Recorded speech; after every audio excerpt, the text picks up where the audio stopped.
Voltamos a apresentar Justiça na Tarde. Justiça na Tarde. Bem, são 15 horas agora no horário de Brasília e vamos nós, a partir de agora, iniciar o nosso debate. E o nosso debate está muito ligado com as festas de fim de ano. Por quê? Porque é a época em que o consumo é bem maior. Consumo de quê? De tudo, né? Consumo de alimentos, consumos também de bens, enfim. Então, geralmente as pessoas esperam até o ano findar para, de alguma forma, iniciar um novo ano, de certa forma, trocando aí o seu veículo, mobiliando de novo a sua residência, comprando roupas e, evidentemente, também buscando aí ter uma mesa farta. Claro, mesa farta, evidentemente, a gente tem que pensar também naquelas pessoas que, de alguma forma, não têm tanto dinheiro assim para realizarem tudo isso. Então, às vezes, as pessoas também buscam adquirir produtos por um preço mais em conta. Evidente que as pessoas têm que ter a devida noção que o produto, acima de tudo, tem que ser com qualidade e não aquele produto que parece ser, mas não é. Ou seja, não tem um selo de qualidade, não tem, portanto, até mesmo uma origem certa, não sabe se foi fabricado no Brasil, se não foi no Brasil, e acaba chegando naquela máxima, não é? Do ditado popular, o barato que sai caro. Então, tudo isso, a partir de agora, nós vamos estar aqui conversando com especialistas em questões tributárias, também vamos estar aqui conversando com especialista no campo criminal, como também vamos estar conversando com especialista, acima de tudo, na área do consumidor. E é evidente, você que está nos acompanhando, caso queira também estar interagindo, encaminhe sua mensagem de texto ou então de voz aqui para o WhatsApp da emissora, que é o 61999758140.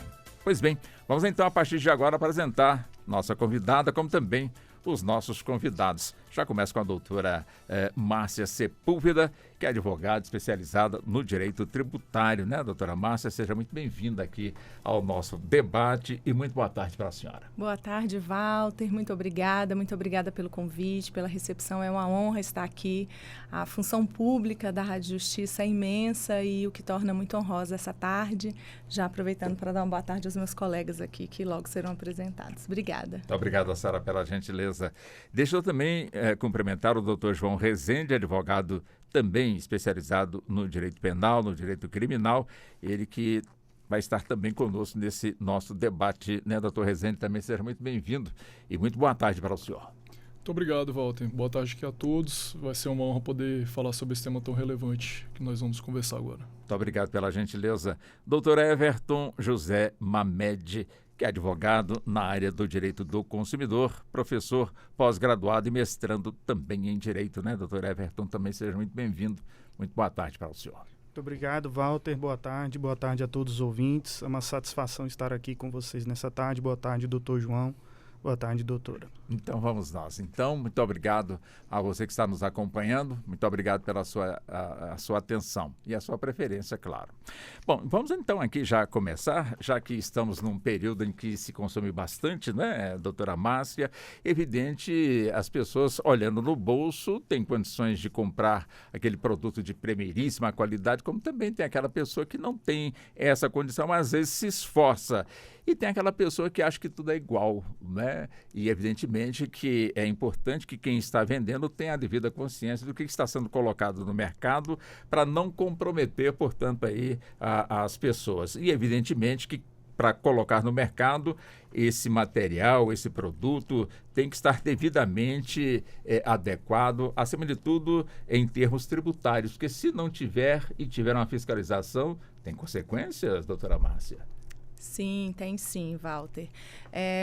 O direito tributário, na vida prática do consumidor, especialmente, a pessoa física que organiza o seu orçamento familiar, que está ali diariamente lidando, né, com a limitação dos recursos e a infinidade de desejos e de necessidades de consumo, tanto de bens e de serviços, para essa pessoa em especial, o direito tributário, por vezes, se revela na sua prática, no seu dia a dia, como um encargo a mais mesmo, né?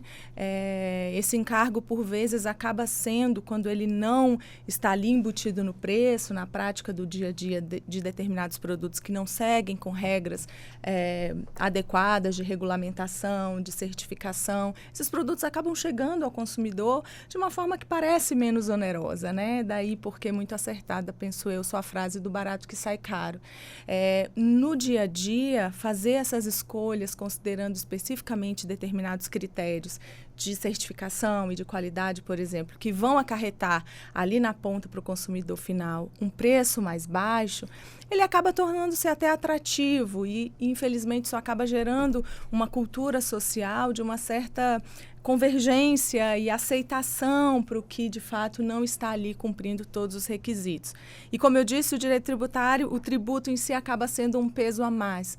Mas eu gostaria até de começar essa conversa ressaltando, do ponto de vista do fisco e do direito tributário como um todo, que o tributo ele tem funções sociais, ele tem funções, né, que a gente pode chamar que basicamente pode tratar assim, sob 4 perspectivas, e que o produto, quando ele circula, o serviço, quando é oferecido, provavelmente está atendendo pelo menos a uma dessas funções, que é a função de arrecadar, de fato, tributo, para viabilizar ali o custeio das políticas públicas, né? A arrecadação tributária ela tem uma relevância muito importante no funcionamento da máquina pública, no cumprimento do Estado, do seu papel de prover, de oferecer, de suprir condições ao cidadão, e essa entrega se mostra em diversos serviços, como aqui a gente pode destacar a saúde, a educação, que são carro-chefes dessa necessidade social constante que o Estado precisa se fazer presente. O recurso os tributos são uma fonte importante de financiamento.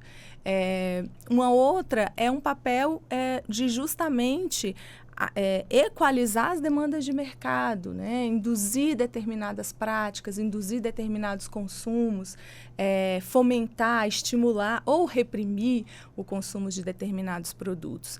E outra função que também cabe destacar aqui é justamente essa regulação de mercado. Então, entender as políticas econômicas, né? O próprio equilíbrio das contas públicas, o direito tributário perpassa tudo isso e que parece muito complexo, mas que de alguma forma se revela na ponta para o consumidor. Se revela quando o produto está à disposição do consumidor, ele tem uma função social que é colocada em prática por meio da tributação.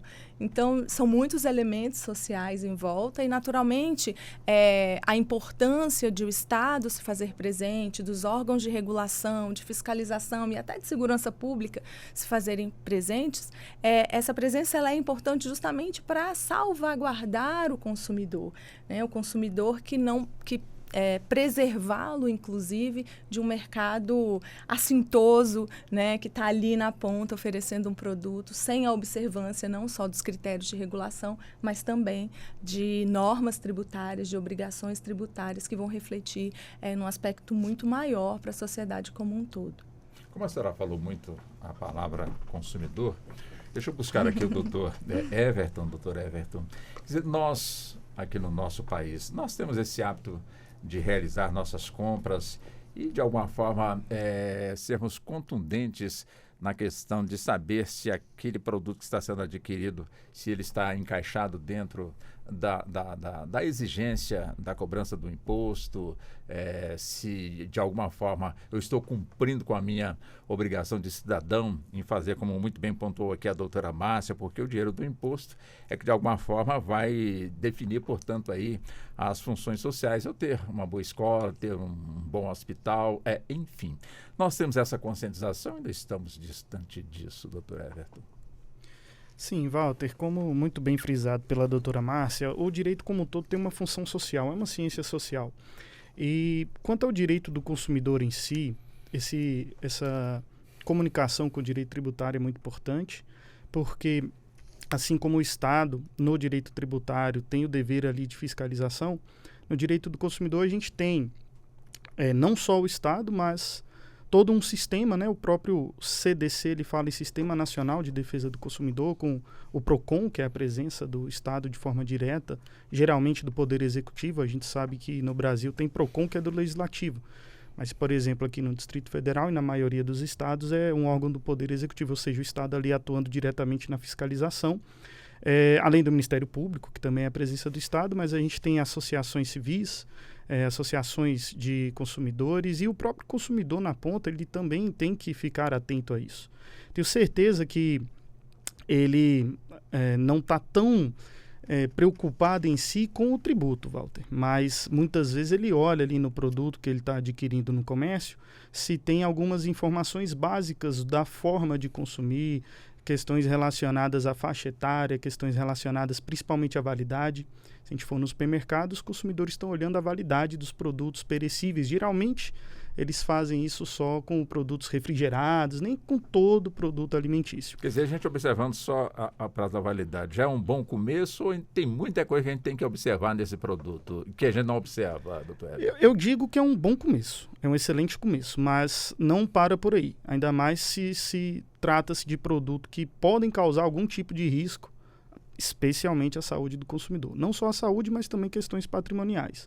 Ele adquirir um produto que eventualmente não vá suprir a sua necessidade, aquele fim para o qual o produto foi concebido, né? O uso, a prestabilidade, também o consumidor deve ficar atento, porque às vezes ele compra, especialmente em compras fora do estabelecimento empresarial, pela internet, enfim, ele acredita que está comprando um produto que vai atender determinada finalidade para ele, e quando o produto chega, não é exatamente isso. Além disso, ele tem que se preocupar com o manual de instruções, a forma de utilizar aquele determinado produto, se for um produto eletrônico, verificar a voltagem, dentre alguns outros requisitos que possa, de alguma forma, prejudicá-lo. Perfeito.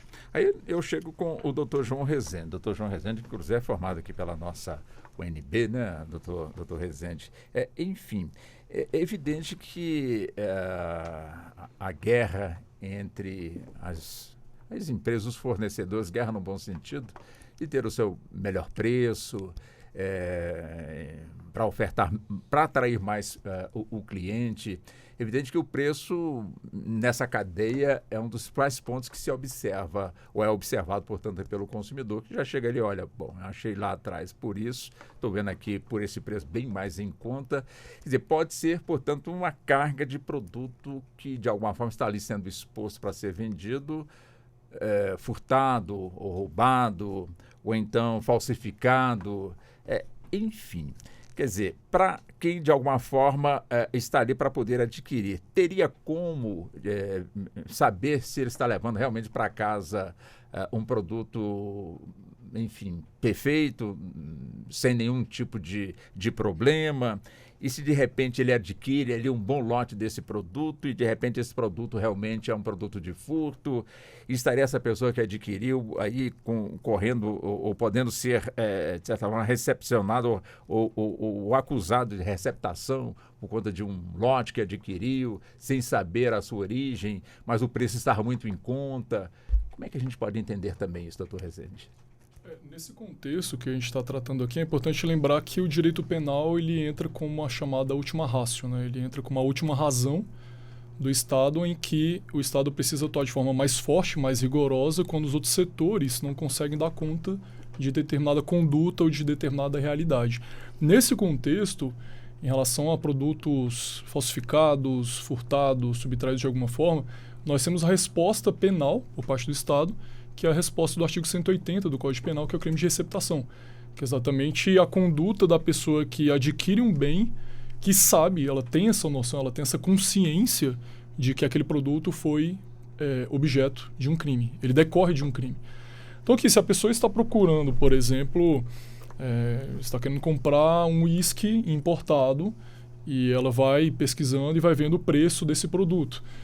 Se ela se depara com um ambiente, com uma loja que não está ali, você já começa a suspeitar, você não tem aquelas adequações, não tem toda aquela estrutura de uma loja mesmo, e você compra num preço muito abaixo do mercado, que você já pesquisou a respeito, aí a pessoa já começa a suspeitar, né? Obviamente, não, peraí, tem alguma coisa errada aqui. existe uma justificativa para esse preço estar reduzido, e aí entra a questão que a doutora Márcia bem pontuou do tributo. Então, o tipo penal ele traz essa previsão da consciência, né? A pessoa precisa saber que aquele produto ele é objeto de um crime. Mas a partir do momento que ela já tem, que existem essas circunstâncias no caso, em que a pessoa pesquisa o preço é muito abaixo do mercado, foi comprado numa loja ali que é estranha, não tem nota fiscal, não tem ali não tem uma embalagem devida, não tem um selo, já começa ali a levantar a dúvida. Então, assim, quando as pessoas são presas, são presas em flagrante pelo crime de receptação, ou então, não em flagrante, mas decorrência de alguma operação nesse sentido, é muito difícil comprovar que ela não sabia que aquele produto ele foi objeto de crime, que ele veio de algum lugar, ou que ele foi falsificado, ou que ele foi subtraído, ou então foi importado clandestinamente, né, que no sentido estrito da palavra foi contrabandeado. Então a pessoa tem essa noção. E aí vem aquela de não, mas eu não sabia, mas eu sou uma pessoa simples, não tenho muita consciência. Sabe, a gente sabe muito bem, assim, o consumidor ele não está tão atento, né, como a gente pontuou bem aqui, não está tão atento a algumas questões, mas em relação a preço, como você bem falou, Walter, preço é o ponto principal. O consumidor ele quer saber de preço, ele, obviamente, com orçamento pequeno, ele vai tentar ali até dar o presente ali para os... vai pechinchar e vai, assim, para conseguir encaixar todos aqueles presentes para primaiada, tiazada e por aí vai. E realmente, assim, faz sentido, faz parte da nossa realidade, mas a partir do momento que você assume esse risco, a partir do momento que você se coloca nessa conduta de saber que está comprando um produto muito abaixo do preço de mercado, já tem a circunstância que mostra que a pessoa sabe ou suspeita que aquele produto se originou de algum crime. Então aqui entra sim o crime de receptação, e eu posso falar assim, não posso trazer estatística aqui, não posso trazer dados estatísticos, mas pela minha experiência, os casos que eu atuei, receptação é um crime que é difícil de trabalhar, exatamente que assim, se a pessoa está na posse daquele bem, se ela está com aquele bem e ela não consegue comprovar a origem lícita daquele bem, ela é condenada. Aqui acaba acontecendo que a jurisprudência coloca, não só do STF aqui, mas também do STJ e os outros tribunais, que existe uma inversão do ônus probatório em relação à origem daquele bem. A pessoa precisa comprovar, ou seja, não é o Estado que precisa comprovar que aquele bem é de origem ilícita. Se existe um bem ilícito que foi encontrado na posse de uma pessoa, é ela que precisa comprovar que aquele bem é de origem lícita. Então existe essa inversão que acaba sendo uma prova muito difícil de constituir, e entra nessa questão de que as circunstâncias demonstram que a pessoa adquiriu aquele bem sabendo que estava obtendo um bem que veio de alguma origem ilícita e por isso está cometendo o crime do artigo 180 do Código Penal. Doutora Márcia, eu creio que essa frase curta ela pode ser desenvolvida numa questão enorme. Ou seja, aquela frase, você quer essa compra que você está fazendo com nota ou sem nota? Quer dizer, explica para nós, né? O com nota não está fazendo mais do que a obrigação. E sem a nota, sobra para quem, caso houver algum flagrante nesse sentido?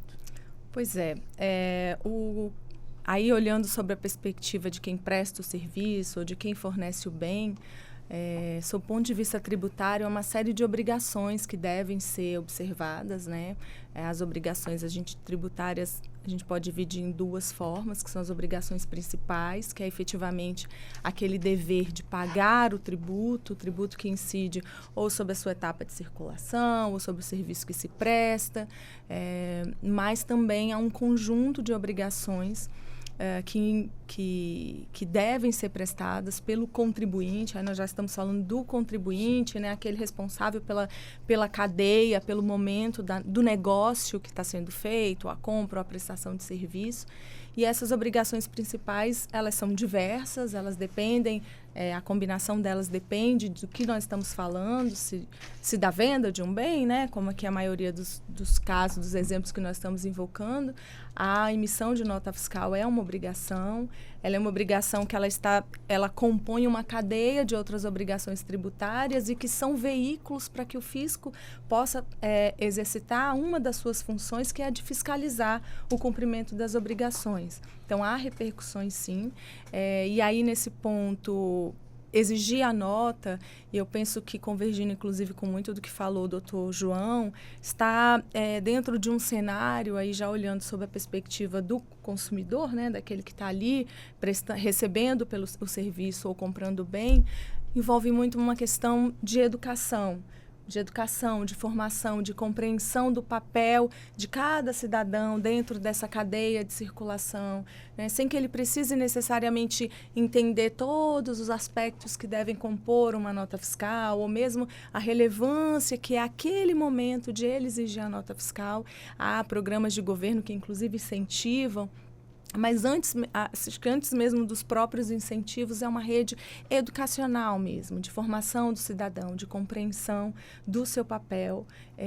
E aí há uma combinação das exigências que são impostas a quem presta o serviço, a quem deve emitir a nota, e também do cidadão, compreendendo-se naquele momento, que ele está fazendo parte de uma cadeia extremamente relevante. Parece pequena, às vezes a compra parece muito pequena, parece não ter significância, mas tem um papel relevante, sim, social, que vai encontrar aqui todas essas pontas, né? A ponta do que pode ser, de fato, um ato ilícito mais gravoso, que pode ter o olhar do direito penal, mas ali o dia a dia, né, da relação do consumidor, como ele vai se resguardar em caso de qualquer problema que ele venha a ter naquela relação comercial. A nota fiscal também tem uma relevância muito grande na hora de exigir os seus direitos como consumidor também. Então, há todo um papel que essa nossa conversa aqui tem me levado muito a pensar sobre a relação, de fato, educacional, da formação da nossa sociedade,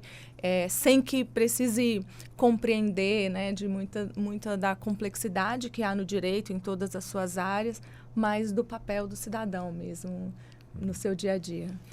Doutor Everton, será que o dia que alcançarmos realmente aí a compreensão da importância de se solicitar, de se pedir, se exigir a nota fiscal, será que para chegar nesse ponto precisamos, acima de tudo, quando eu falo nós precisamos, a população no geral, de ter realmente uma boa educação financeira?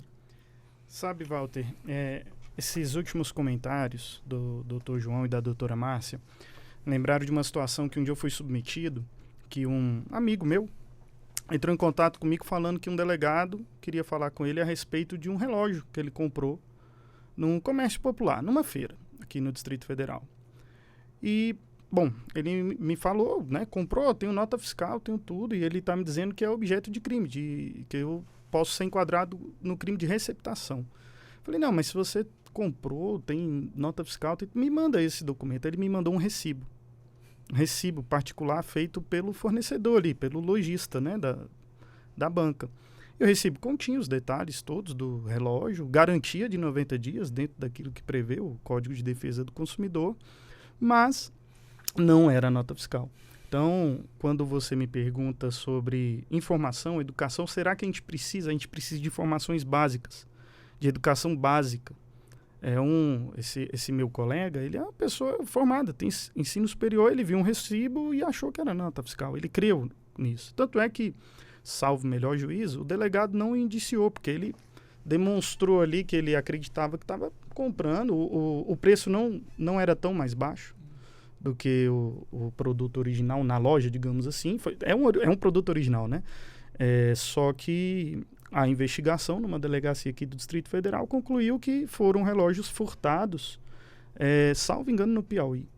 Então, uma banca aqui vendendo, dando recibo, falando que é tudo dentro da legalidade, concedendo garantia, só que o consumidor não soube que aquilo ali era um recibo e não uma nota fiscal. Entra o dever ali de informação do fornecedor e entra o direito básico do consumidor ser educado. Então, a gente precisa melhorar a divulgação disso, na linha do que a doutora Márcia falou. Precisamos saber as informações básicas de uma nota fiscal. Então, quando um fornecedor pergunta se o consumidor quer ou não a nota, só aí já está errado. Porque, como muito bem pontuou a doutora Márcia, ele não pode vender sem a nota fiscal. Perfeitamente. Então, é evidente que precisamos realmente ter uma boa educação financeira. Sim. O Código de Defesa do Consumidor, ele traz isso não só como um direito básico, mas como um princípio orientador das relações de consumo, educação e informação. Mais recentemente, talvez eu desvie um pouco aqui do nosso assunto principal, mas mais recentemente, em 2021, o Código de Defesa do Consumidor sofreu uma alteração importante, a Rádio Justiça sempre noticia algo a respeito, que é sobre o superendividamento. Sim. Então, lá a gente já tinha o dever de educação, o direito à informação, à educação, e sobre o superendividamento, o legislador optou para destinar ao fornecedor uma obrigação ainda maior, de dar informações ainda mais detalhadas. A gente vê na televisão, principalmente os grandes bancos, os maiores, mais famosos aí, obviamente a gente não precisa aqui ficar falando nomes, já tem muito material publicitário voltado à educação financeira, mas ainda é pouco, especialmente porque nem todos têm acesso a essa informação e, enfim, o consumidor, digamos assim, médio no Brasil, ele não sabe os detalhes de uma operação bancária. Acabamos de falar, não sabe os detalhes de uma nota fiscal. O consumidor brasileiro médio, digamos assim, ele confunde um mero recibo com uma nota fiscal. Então, realmente, precisamos enfatizar a necessidade de ter mais informação, ter mais divulgação, mais educação em todas as esferas da relação de consumo, não só em relações bancárias, não só quando eu estou diante de uma publicidade ou de uma oferta. Qualquer tipo de compra, qualquer tipo de contratação de prestação de serviço que eu tenho o direito a ser informado adequadamente, eu tenho o direito a ter acesso a todos os detalhes daquele produto, daquele serviço que está sendo prestado. Eu tenho acesso hoje facilitado, praticamente todo mundo tem acesso facilitado à internet, então rapidamente eu posso ali me precaver com alguns detalhes com uma consulta rápida. Tenho certeza que se eu colocar assim, dados mínimos de uma nota fiscal na internet, eu vou ter ali indícios de que aquele recibo que me deram numa loja não é uma nota fiscal e assim eu posso garantir o meu direito. Então, acho que tem que ser mais enfatizado questões básicas em relação à informação e educação para os consumidores, especialmente PROCON, Ministério Público e as associações que representam os consumidores. Interessante, né? Acho que não era do tempo do senhor, doutor Rezende. Antes, quando se pedia nota fiscal, a pessoa vem com um talão daquele tamanho assim, com carbono embaixo, e ali escrevia em cima ali, fazia, né, a informação toda do produto que estava sendo vendido. Hoje em dia não precisa mais disso. Hoje a inteligência artificial, né, a modernidade, portanto, aí, e o meio bem sofisticado também aí da nova tecnologia, isso, no piscar de olhos, já sai, portanto, ali a nota fiscal. Entrando neste assunto, é importante também que as pessoas entendam perfeitamente quando recebem um boleto ou algum documento para efetuar o pagamento, que lá vem tudo em cima, né? A razão social, CNPJ, enfim, tem também os dados da pessoa a quem está sendo feita, portanto, aí a cobrança. E, de repente, tem algum item ali que é justamente a chave onde aquele documento realmente aí é falso. Ou seja, uma pessoa que recebe uma nota dessa para poder efetuar o pagamento, não importa o valor, efetua o pagamento, acho que está livre, portanto, daquela conta mensal, então, ou total, e de repente é cobrada de novo porque aquele documento realmente foi falso e não chegou no destino correto. Quer dizer, quando acontece esse tipo de situação, é importante que a pessoa busque imediatamente a autoridade policial, tenta resolver por si só, junto ao banco, alguma coisa nesse sentido, ou seja, o tempo vai passando. Qual seria a melhor orientação, doutor Rezende? Que a gente entrando já mais nesse assunto em relação a fraudes, em relação a ludibriar, enganar a pessoa para que ela faça um pagamento por meio de um boleto, com informações falsas ali. Realmente, lamentavelmente, a gente percebe que esses crimes aumentaram bastante desde a época da pandemia, principalmente pelo contexto de as pessoas estarem em casa. Sim. E com a taxa de desemprego muito maior, crise financeira, os criminosos acabaram se reinventando e muitas condutas de estelionato ou condutas de furto mediante fraude, com as questões de enganar a pessoa para entregar um dinheiro, todas essas condutas aumentaram bastante. Nesse contexto, realmente fica difícil a pessoa conferir todas as informações do boleto E acontece bastante isso, de ser feito esse pagamento, como o senhor bem pontuou aqui, Walter. Realmente o ideal é a pessoa correr para a delegacia ou então entrar no próprio site da delegacia local para registrar o boletim de ocorrência. Hoje em dia as delegacias têm trabalhando de forma muito mais informatizada, então é possível fazer esse registro desse boletim de ocorrência. E também entrar em contato no primeiro momento com a instituição financeira recebedora daquele pagamento. Porque entrar em contato ali de forma imediata, depois de registrar um boletim de ocorrência, muitas vezes as instituições financeiras conseguem bloquear aquele pagamento, bloquear a remessa daquele valor para outra conta, ou até mesmo bloquear a conta para não receber outros valores ou para não permitir que faça outros repasses. E com isso acaba tendo uma resposta mais imediata para a pessoa conseguir reaver esse valor. Então, realmente, a conduta é exatamente essa que você falou.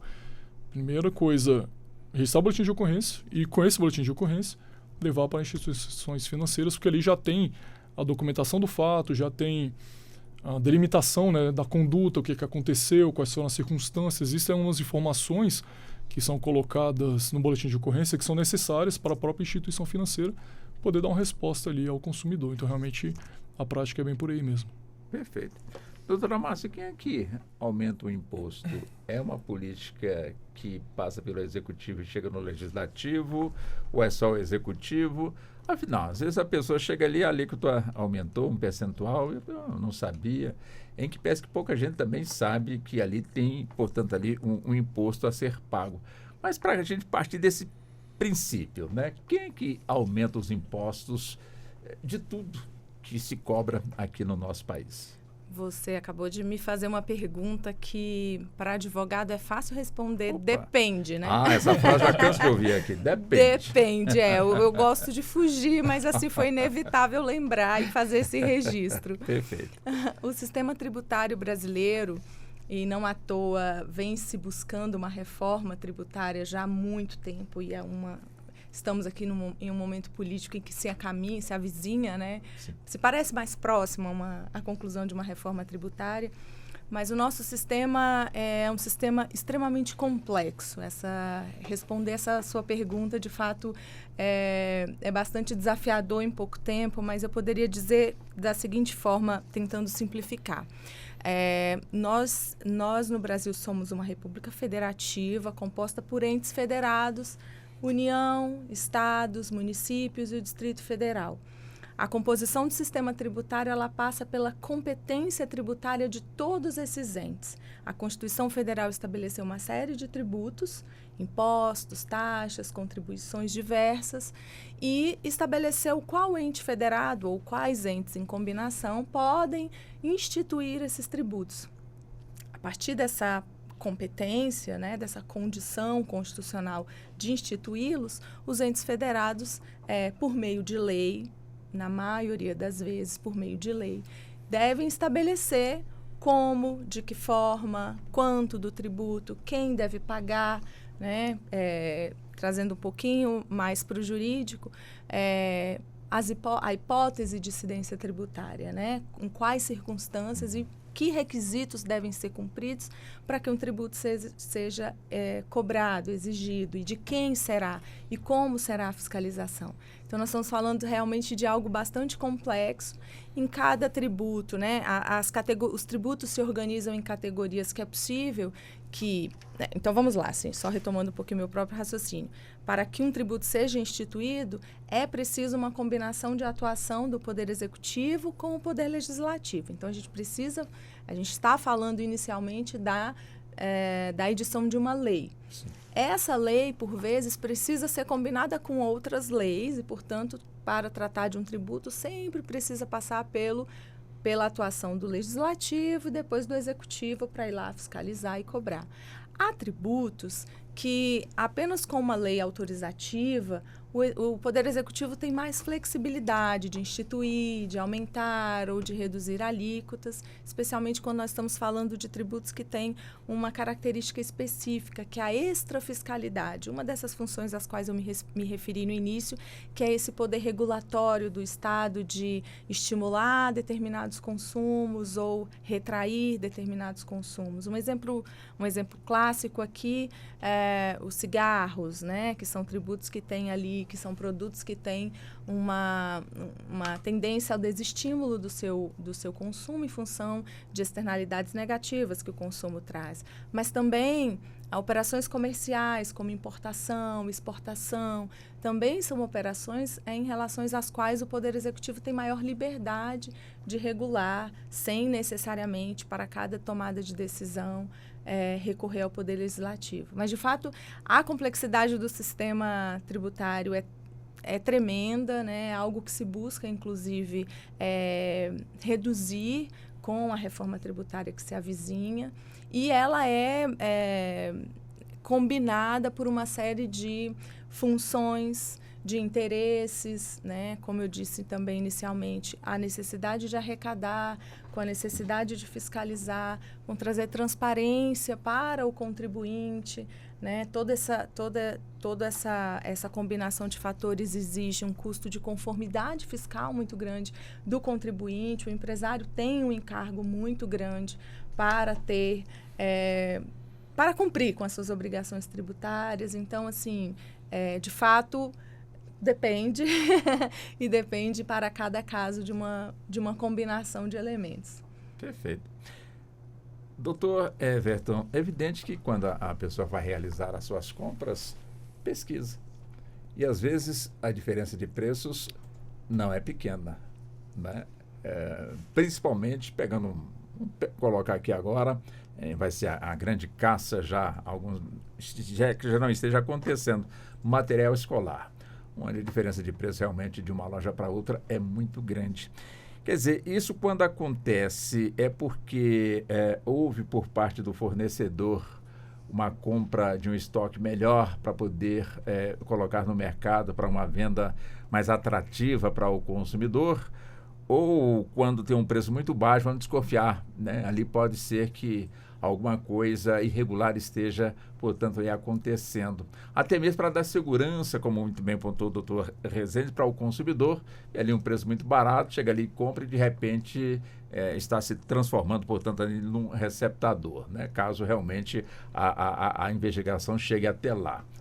Como agir nesse caso? Bem, Walter, o consumidor deve desconfiar sempre que haja um preço muito abaixo. Só que nós sabemos que o Brasil ele tem como princípio ali da ordem econômica a livre iniciativa. Então é muito difícil os órgãos fiscalizadores imporem limites de preço aos fornecedores. A gente sabe que tem alguns produtos que vêm tabelado da indústria. O industrial, vou pegar um exemplo bem claro, picolé. A gente vai lá num estabelecimento, no mercado, na padaria, tem lá a tabelinha do próprio fabricante, do produtor daquele picolé. De certa forma, se aquilo for divulgado, o vendedor ali, a padaria, ele fica vinculado a cumprir aquela oferta. Mas, em regra geral, nós não temos por parte, seja do legislador, seja do próprio Poder Executivo, um controle de preços, sobre o lucro que o vendedor vai ter. Mas a gente tem que tomar cuidado. Acho que aqui muitos vão se lembrar, aqui no Distrito Federal, no país inteiro, diante de algumas tragédias ou de alguns eventos extraordinários, vez ou outra há um aumento excessivo do preço dos produtos. Então, a gente pode utilizar a pandemia como exemplo, a gente pode usar, todos vão se lembrar da greve dos caminhoneiros, que teve um problema ali nos combustíveis, principalmente. Postos aqui no Distrito Federal aumentaram do dia para a noite de R$4 e alguns centavos para R$10, em alguns casos mais de R$10. Então, aonde que o Estado ou direito do consumidor incide sobre isso? Na elevação sem justa causa. A elevação sem justa causa pode ser fiscalizada e o direito do consumidor não suporta isso. Mas, pensando especificamente nessa época de material escolar, a gente tem que ficar atento que existem várias marcas, vários tipos de produtos e em quantidades. Então, às vezes, o consumidor ele precisa ali comprar um caderno de 100 folhas. Ele tem que ficar atento e na comparação com outras lojas, se o caderno que ele está comparando de fato é 100 folhas, ele tem que ver se ele precisa dessas 100 folhas. Agora, dizer que essa diferença muito grande entre uma loja e outra, no mesmo produto, é uma ilegalidade, a gente não pode dizer.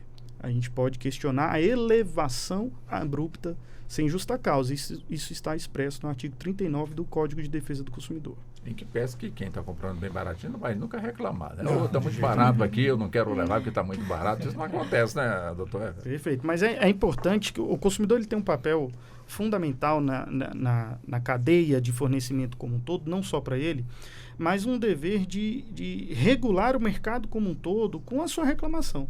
Então, muitas vezes o consumidor fala assim, não vou reclamar desse preço aqui abusivo porque eu vou comprar ali mais barato. Mas e aquela loja continua vendendo preço abusivo para um consumidor que não tem a mesma diligência de pesquisa que ele?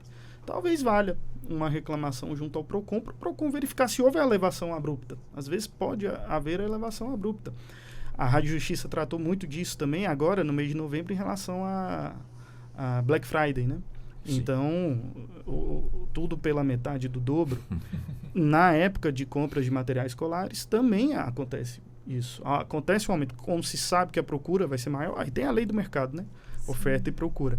Mas sabendo que a procura vai ser maior, se compararmos com os preços de setembro, outubro, novembro, dezembro e janeiro, começa a aumentar muito os preços dos materiais escolares. Podemos acionar o PROCON, porque pode ter ali uma elevação sem justa causa. Perfeito. Agora, doutor Rezende, evidentemente que estamos também chegando numa época em que se consome bastante, né? Ou seja, época de Natal, mesa farta, em que as pessoas buscam, portanto, aí ter a sua mesa produtos nacionais, produtos importados, como também produtos que, de alguma forma, a origem é duvidosa. Ou seja, a pessoa encontra ali, vamos colocar assim, né, o que o brasileiro gosta muito de consumir, me perdoe quem não consome, portanto, esse tipo de produto, encontra ali, portanto, um leitão, para poder assar esse leitão e, de repente, fazer a sua festa de Natal, que não deixa de ser, portanto, uma tradição. Um leitão, pode ser um peru, pode ser um frango, e, de repente, adquire... mas não busca, portanto, a sua origem. Como também podemos ter também produtos industrializados, ali também com tudo arrumadinho. Onde é que eu quero chegar? Quer dizer, no final da festa, alguém passa mal, né? E passa mal pelo fato de ter ingerido um daqueles produtos.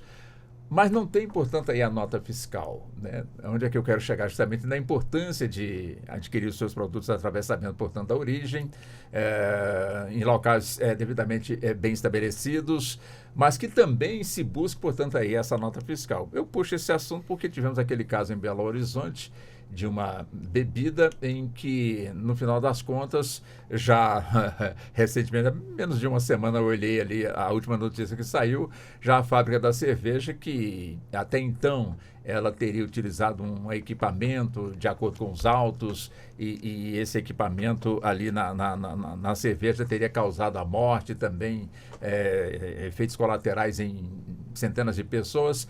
E quando surge, portanto, a defesa para chegar no vamos ver, já surge, portanto, a notícia de que nós não temos culpa alguma da questão. Enfim, claro, é uma tática, portanto, da defesa. Mas para quem está sofrendo realmente aí as consequências, é justamente para não ter aí o dissabor de ter que enfrentar esse tipo de situação. É importante, mais uma vez, a gente voltando aqui, guardar, não só pegar, mas guardar, portanto, essa nota fiscal, ou saber de onde realmente comprou, registrar de que forma comprou, para que, caso seja necessário, a gente ouça que nada seja necessário para a pessoa adoecer ao consumir esse tipo de produto, mas é importante que a pessoa guarde essa documentação para que, caso haja necessidade, ela tenha em mãos para poder se defender, ou então reforçar aquilo que está denunciando. Esse cuidado precisa ser feito, com certeza, mas eu digo até que o cuidado precisa ser antecipado, como a gente vem conversando aqui, em relação à compra, o momento da compra. Porque algo muito comum nesse período de Natal é pessoas quererem ganhar mais dinheiro de forma ilícita e produzirem bebida alcoólica de forma completamente ilegal. Pega ali uma cachaça, coloca um corante no fundo de quintal, pega umas garrafas e acaba embalando como se fosse um uísque importado. E aqui fica difícil para o consumidor fazer um filtro para realmente saber se aquele produto é falsificado ou não, Porque assim, se for no caso como o Everton pontuou, do caso pessoal em relação ao amigo dele, se for no mesmo preço, aí fica mais difícil você suspeitar. Mas existem alguns indicativos. Realmente, se você compra numa banca no meio da rua, um uísque importado, aí você realmente já tem que ficar com o pé atrás, com muita amplitude. Os dois pés atrás, né? E também incidindo essa questão da nota fiscal. Como a gente bem conversou aqui sobre essa dificuldade de identificar o que é uma nota fiscal, o que é um mero recibo, que realmente o cidadão tem essa dificuldade, mas ter um pouco desse cuidado, como a Everton bem pontuou, de pesquisar, de colocar ali no Google, no celular, ver como é que é feita uma nota fiscal para ter essa noção, porque o perigo está aí realmente, mas sim, é melhor prevenir do que remediar, né? Obviamente, eu acho que faz muito sentido essa questão de guardar os documentos, de guardar a nota fiscal ali, somente de compras grandes, né? Compras, digamos assim, entre aspas, em atacado, compras muito, muito grandes ali, em que a gente acaba pegando um produto que está um pouco mais barato, porque às vezes está perto de vencer a validade, mas aí não tem um aviso do supermercado, então a pessoa não sabe, lá no mercado lotado, aquela correria, e tem que, sei lá, pegar um menino que está subindo no carrinho e acaba pegando ali um Chester que está muito mais barato. A pessoa, estou fazendo um bom negócio, mas espera aí, está um negócio que está perto de vencer. Então, como existe esse risco, realmente é interessante que se guardem os documentos e com os recibos, notas fiscais, para eventualmente acontecer uma situação dessa, possa realmente remediar de alguma forma. Mas o ideal realmente é prevenir. Doutora Márcia, posto de combustível, geralmente a gente chega, abastece ali o veículo, passa no cartão, geralmente a pessoa quer seu comprovante, não precisa não, tá tudo certo. É correto isso que a gente faz? O exercício de controle, de vigilância do consumidor em qualquer relação comercial é importante, em qualquer uma delas, né? Você mencionou o combustível, a fala do Dr. João, me fazem pensar aqui sobre o universo quão gravoso que temos hoje da circulação de mercadorias pirateadas, de mercadorias ilegais. Esse comércio, ele é uma derrota que a nossa sociedade hoje tem. Ele vem ganhando dos nossos órgãos de controle, da nossa fiscalização, do próprio poder estatal e da segurança pública. E ele permeia esses produtos como esses, né? Especialmente produtos que são foco de grande regulação, e que, por via de consequência, colocam em risco a segurança do indivíduo, a saúde. Hoje, dados aqui do Fórum de Combate à Pirataria e à Ilegalidade, que monitora, ele reúne grandes setores, 14 ou 16 setores, que são fortemente atingidos pela circulação de produtos piratas, ilegais, contrabandeados de um modo geral.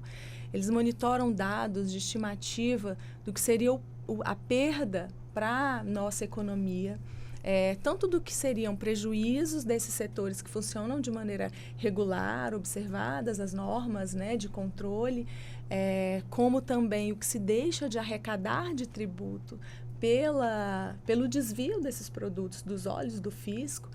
Nós estamos falando de algo que ultrapassa a ordem de 400 bilhões no ano de 2022. Esses números são monitorados, salvo engano, desde 2014, e o crescimento é exponencial, assim, é de mais de 300%. Então, nós estamos falando aqui de risco de brinquedos, de vestuário, de combustível, que é a cadeia de circulação dos combustíveis, ela é extremamente controlada.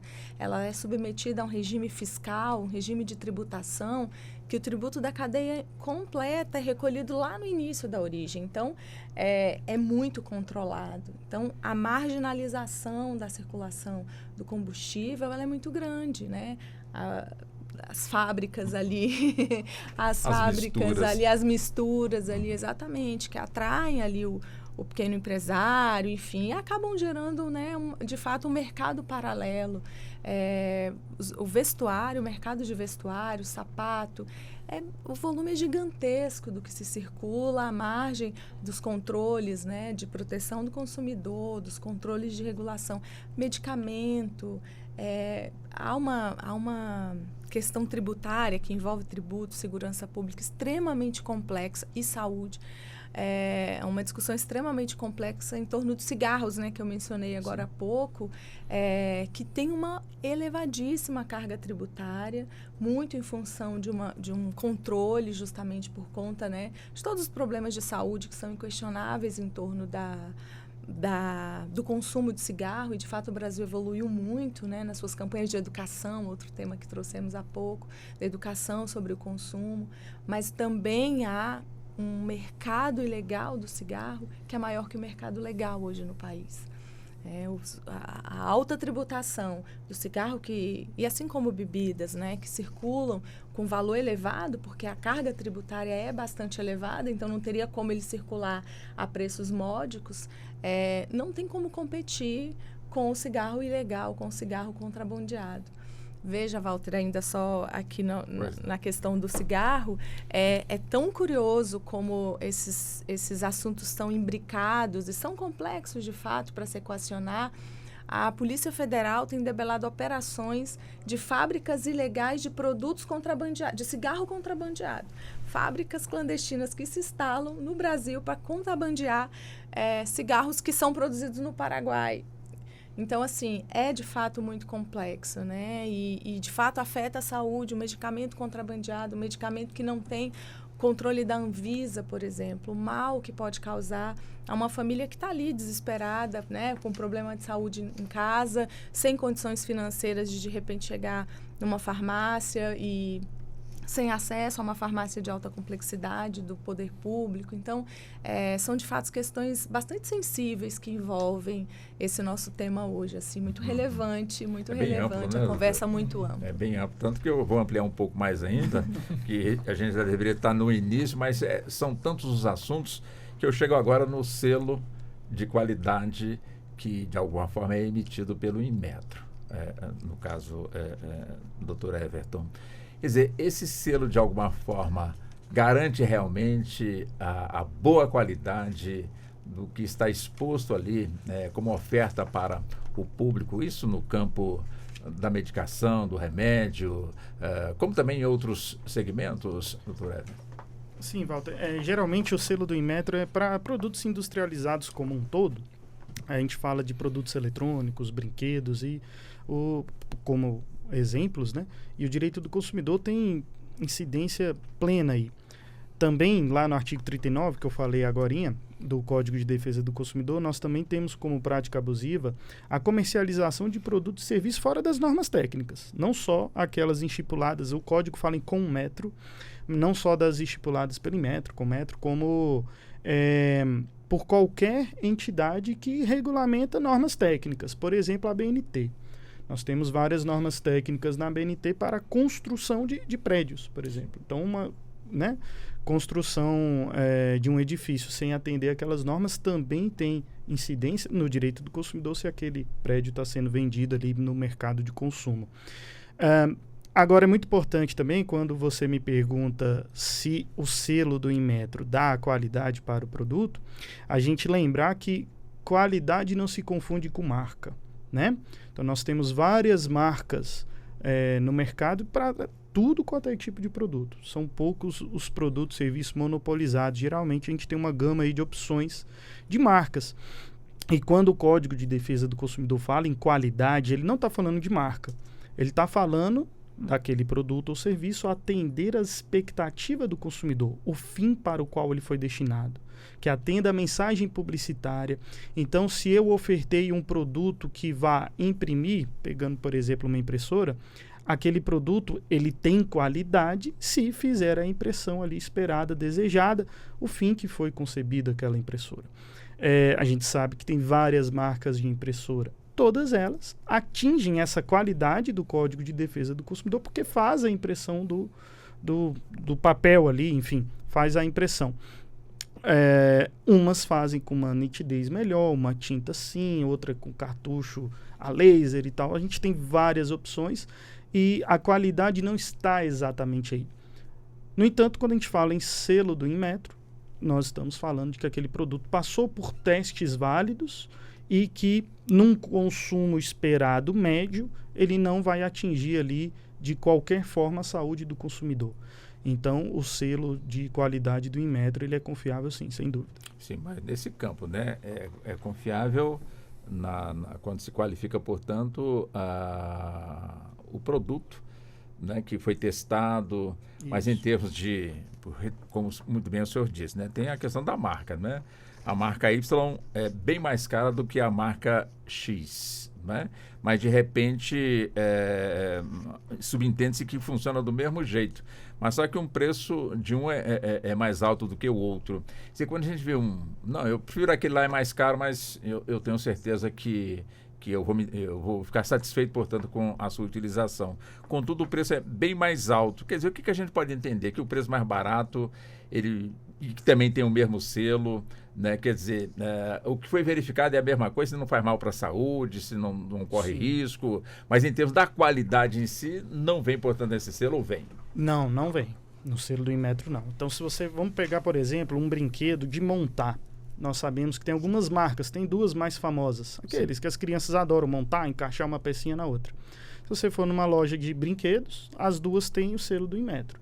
Você pergunta para as crianças, geralmente as crianças que eu pergunto, geralmente elas preferem uma das marcas. Sim, então é uma questão, vamos dizer assim, de gosto, tá, Walter? Uma questão de gosto. Se a gente pegar um carro, nós temos carros 0 km a partir de, não sei, 65 mil reais talvez, e carros de mais de R$1 milhão.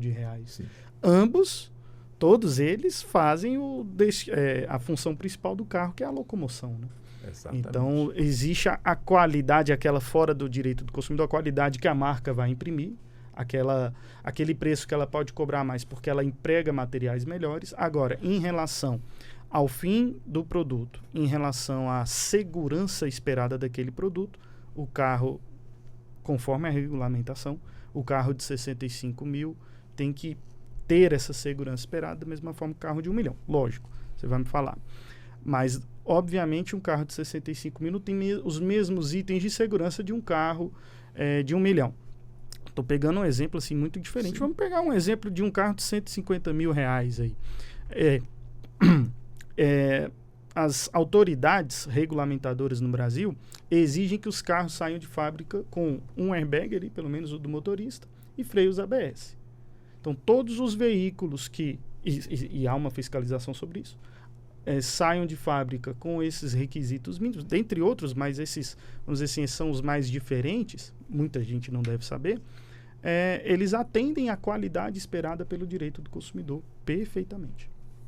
Bom, evidentemente nós já estamos fechando aqui a primeira hora do nosso debate.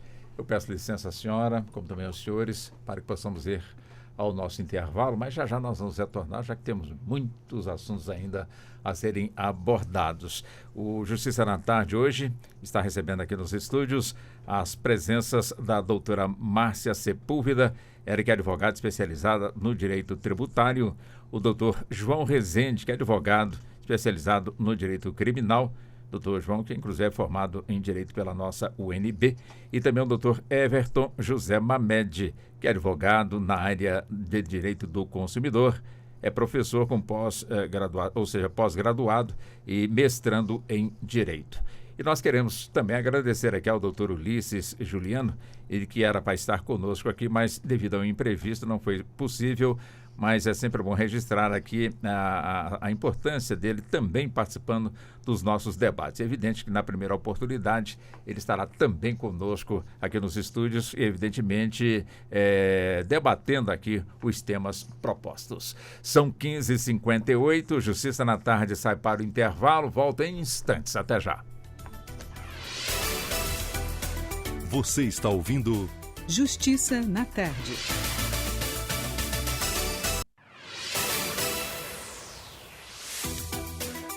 Voltamos a apresentar Justiça na Tarde. Justiça na Tarde Debate.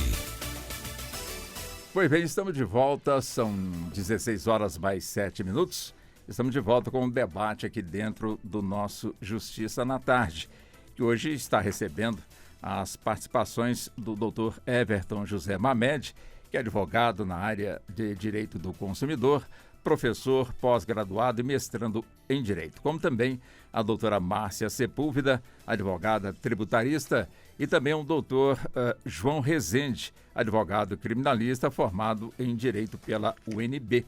Com quem eu volto, doutor Everton? Evidentemente que na primeira hora do nosso Justiça na Tarde, muito rico com informações, acima de tudo para você que está nos acompanhando pela 104,7 FM, como também nos acompanhando pelo canal da Rádio Justiça no YouTube. E nós vamos avançando sempre nessa linha de levar sempre mais esclarecimentos, portanto, aí para o nosso consumidor.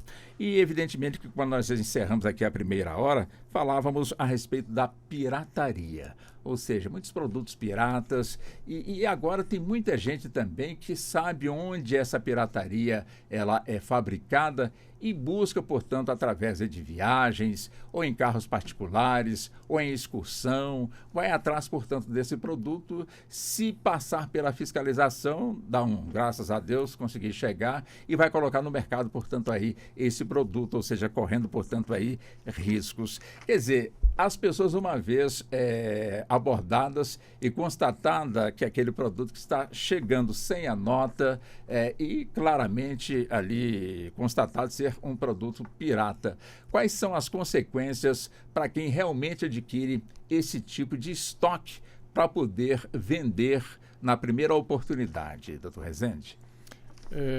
Quem comete essa conduta de sair do país, somente indo para os países aqui adjacentes para obter vários materiais, vários produtos para poder revendê-los de forma ilegal aqui no país, comete o crime previsto no artigo 334-A do Código Penal, que é o crime de contrabando, que traz a conduta de importar um material, um produto que ele é proibido no país.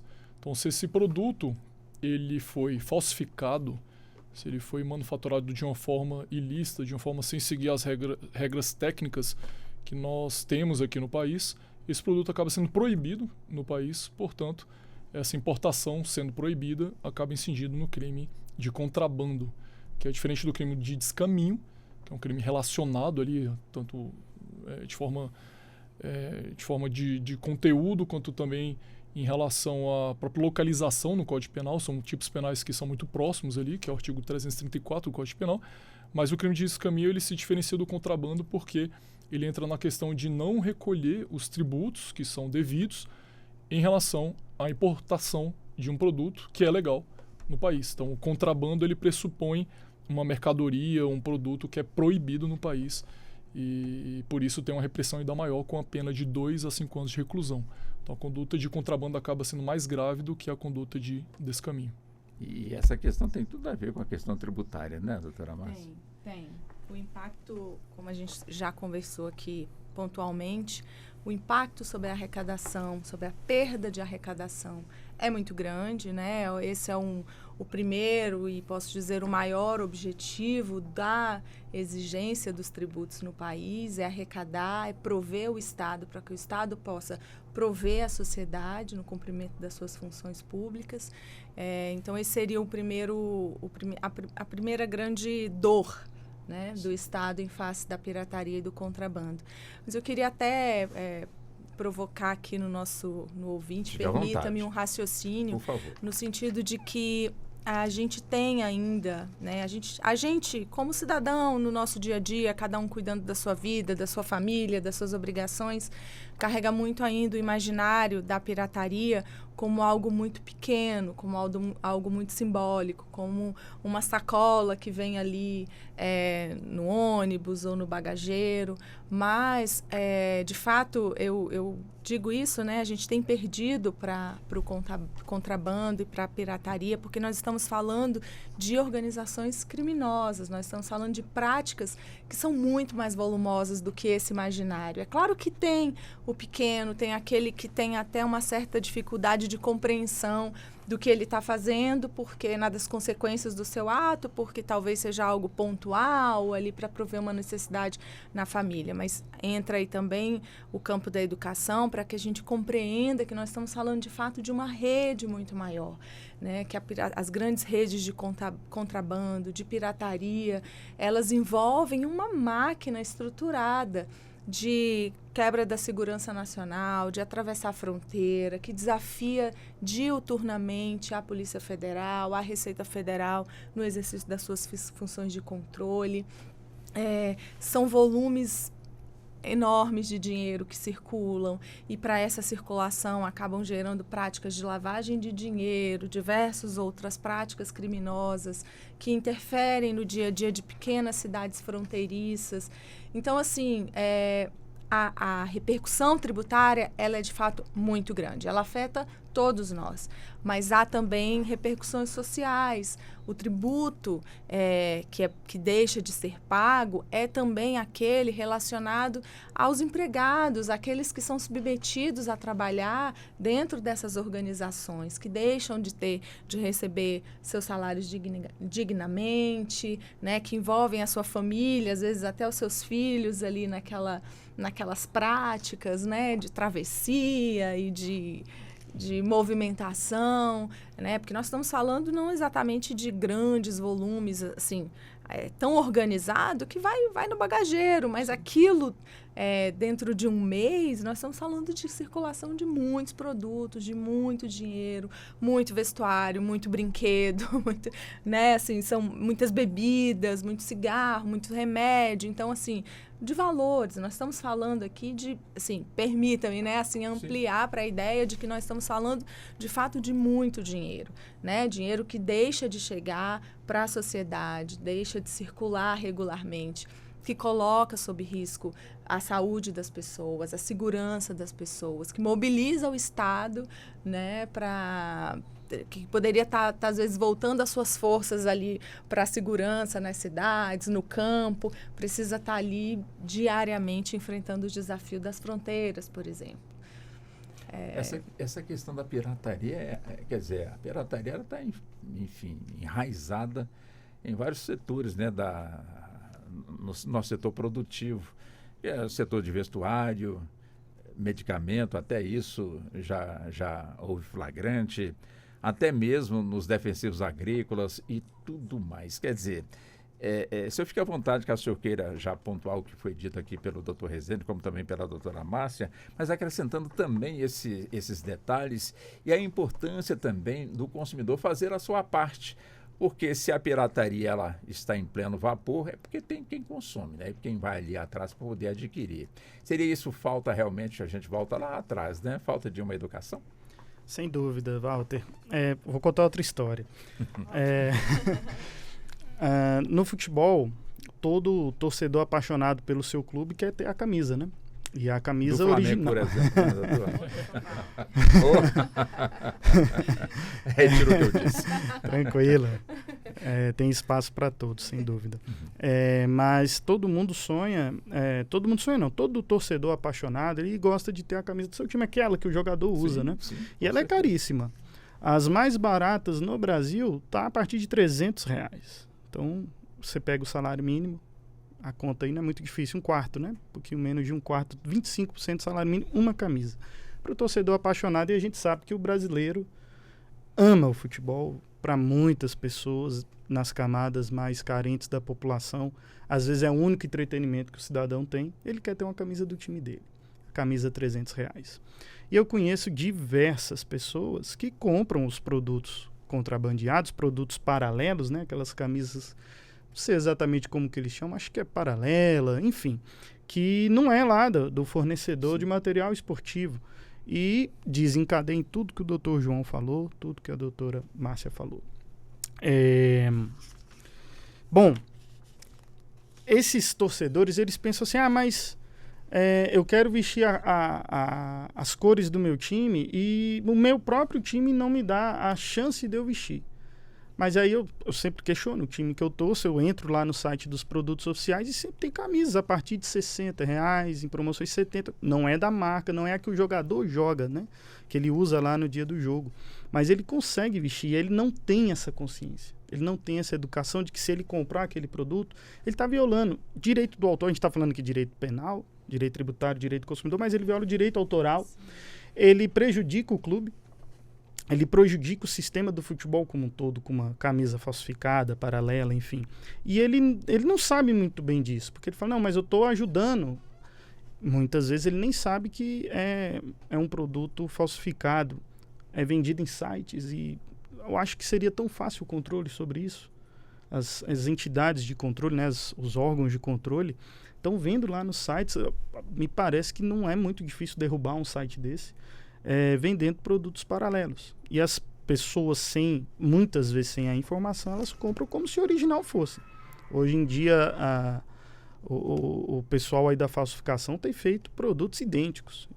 Eu já tive contato com alguns amigos meus com produtos assim, e é idêntico. E muitos acham que é original, só que é uma linha paralela, vendida de forma secundária, mas está prejudicando toda uma cadeia, inclusive o próprio clube dele. Nessa linha de raciocínio do doutor Everton, doutor Rezende, como é que fica essa questão dos crimes virtuais? Ou seja, pessoa ali no seu site vendendo uma camisa falsa, como se fosse original.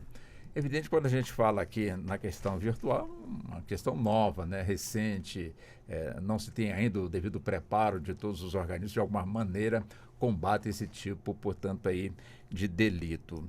Mas já consta na nossa estrutura penal, nosso código de processo penal, alguma coisa nesse sentido? Ou seja, já é possível alcançar quem que de alguma forma pratica os seus crimes utilizando a internet? Já é possível essas pessoas de serem identificadas e uma vez serem alcançadas pelas nossas leis, doutor Rezende? Como o senhor bem pontuou, é uma realidade recente, mas que acaba sendo cada vez mais frequente.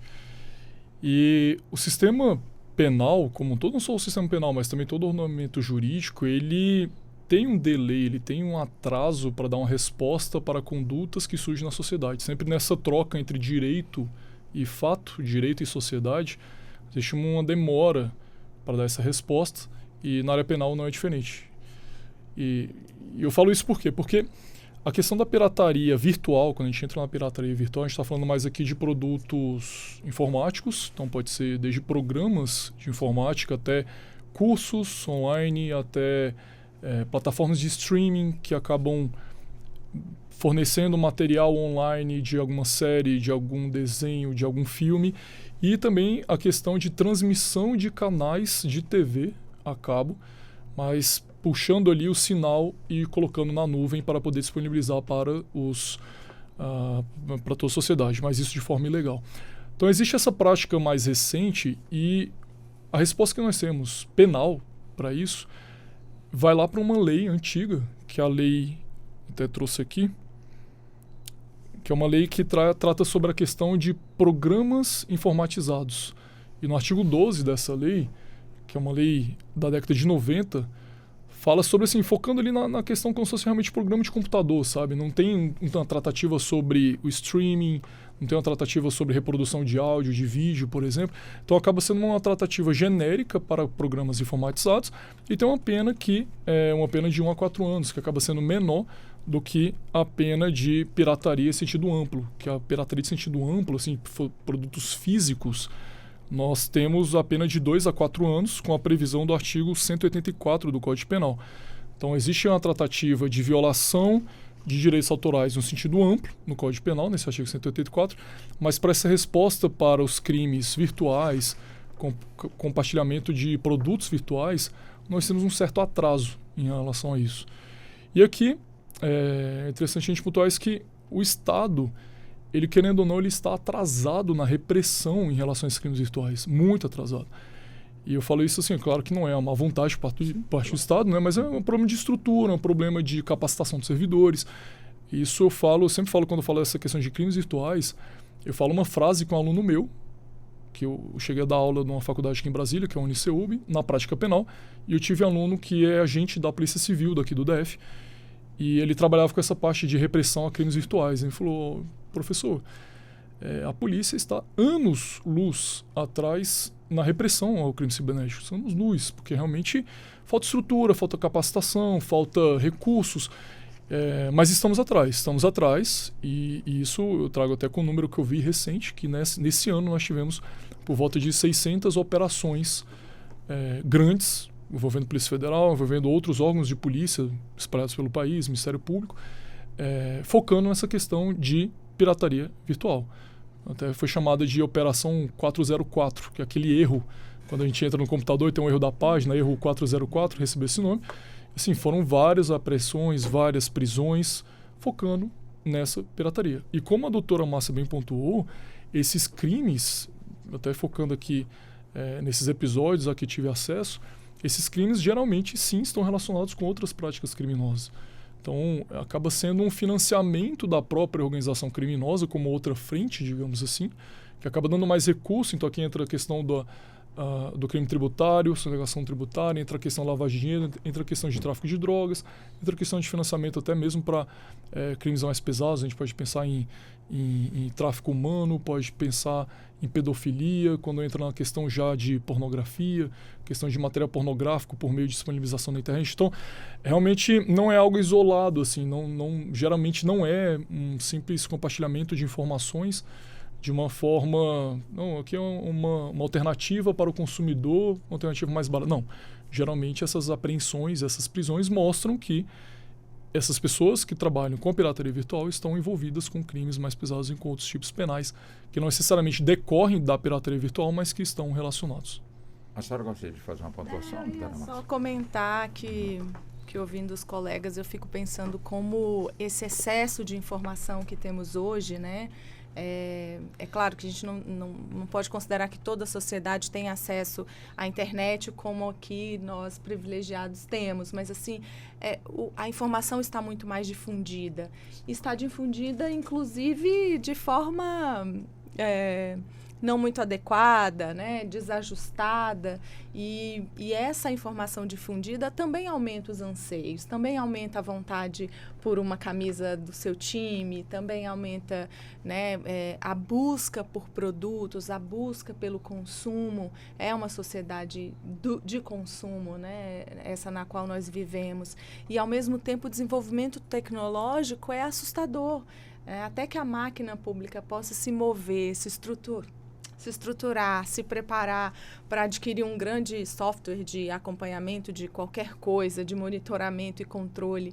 Tem toda uma lentidão que a própria máquina pública tem para licitar, para adquirir, para pesquisar, para trazer de fora, né? Enquanto os criminosos estão ali, sozinhos, no seu computador, gerando páginas de venda, gerando, né, ou pequenas fábricas, gerando consumo. E aí, doutor Everton se perguntando, né, mas por que não quebram, não derrubam um site desse? Eu também confesso que fiquei me perguntando, doutor, porque hoje está tudo, como a informação chega para a gente, tudo parece muito simples, tudo parece muito, muito fácil, né? Mas a leitura que eu faço é que, assim, nós como sociedade estamos sendo atropelados por esse desenvolvimento tecnológico e, de fato, é um desafio, né, acompanhar, que dirá para os órgãos públicos, enfim, se municiarem de condições de controlar, de evitar, né, que o consumidor ou o pequeno contribuinte não sejam envolvidos, né, por toda essa teia de organizações, enfim.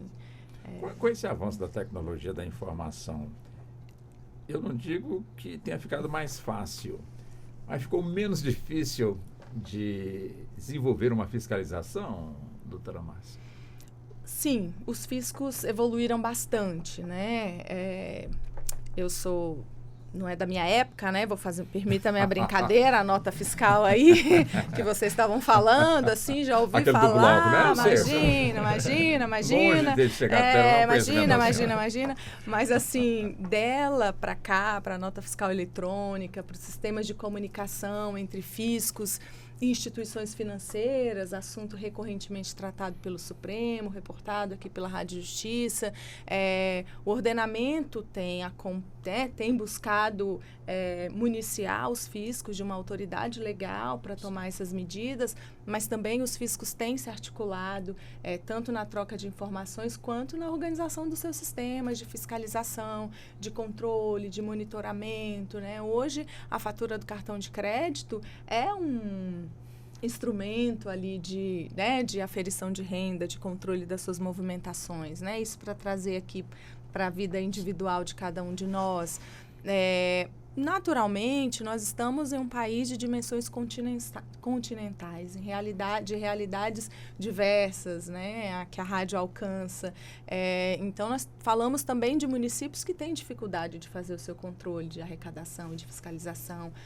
Nem todos os estados têm as mesmas condições de operar, né, como os maiores, como estados que estão mais estruturados. Mas, de um modo geral, a tecnologia já chegou também ao monitoramento dos fiscos, assim como para auxiliar, sistemas que auxiliam o contribuinte, o empresário, o gestor, o administrador, que já facilitam também a prestação das suas informações, as declarações dos seus dados, né, que facilitam a própria pessoa física hoje já tem instrumentos operacionais de fazer a sua declaração do imposto de renda de uma forma mais rápida, mais simplificada. Então, a tecnologia tem chegado, ela está presente no nosso dia a dia, sim.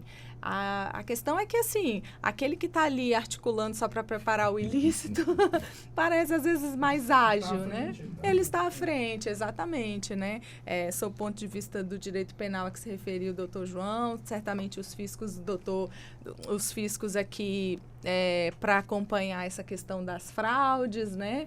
E certamente o direito do consumidor, enfim, o direito está realmente um passo atrás. Precisa estar, né? É salutar até que esteja para que não aconteçam ali equívocos na leitura do caminho pelo qual traça a sociedade, né? Precisa observar primeiro. Mas aí isso acaba gerando um pouco da nossa impaciência também, né? Na solução dos problemas. Bom, você fique à vontade, doutor Everton, caso o senhor queira fazer alguma pontuação pelo que foi dito pelo doutor Rezende, como também pela doutora Márcia, mas a questão que eu deixo com o senhor é a seguinte: claro, né, que em que pese que o Brasil seja de tamanho continental, mas muita gente prefere também fazer suas transações comerciais ou então de consumo com outros países. Quer dizer, existem riscos desse tipo de transação? Quais os cuidados que precisam ser observados? O senhor fica à vontade. Sim, perfeito. Sim, existem muitos riscos. Se existe no Brasil, imagina comprar produtos de outros países, né? Fora a questão do contrabando ou descaminho que nós já abordamos aqui, é importante ressaltar aquela qualidade que nós falamos também. São de qualidade duvidosa e que os órgãos de controle do Brasil não conseguem exercer praticamente, se for um produto ilegal, né? Se for importado de forma ilegal, ele não consegue exercer o controle adequado, ele não consegue nem informar. Então, a gente pede que o Estado informe o consumidor sobre os riscos, sobre as informações básicas do produto, mas quando a gente faz a aquisição de um produto de outro país por meio da internet, só uma ressalva importante, a gente sabe que os sites hospedados em outros países são mais difíceis de serem derrubados, né? O meu questionamento são em sites brasileiros, que são vários sites brasileiros que vendem. Plataformas de venda, aplicativos, etc., todos estão vendendo também. Mas quando se adquire um produto importado, nós temos que estar atentos ao importador. Só que por que muitos consumidores não se atentam ao importador? Por conta do preço.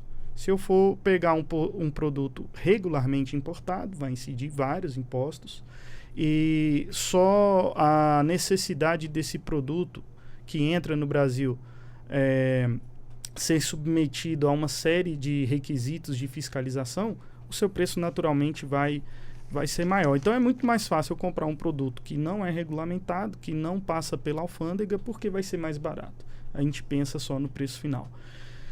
Nós colocamos em risco nossa saúde, nós colocamos em risco o sistema como um todo, né? Esse sistema já também muito bem abordado aqui nessa tarde.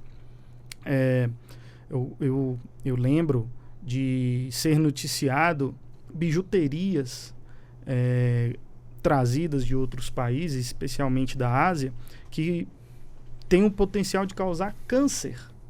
Então, a criança, a pessoa, enfim, não necessariamente uma criança, mas eu lembro que uma fiscalização que teve em São Paulo foi sobre bijuterias mais voltadas para crianças.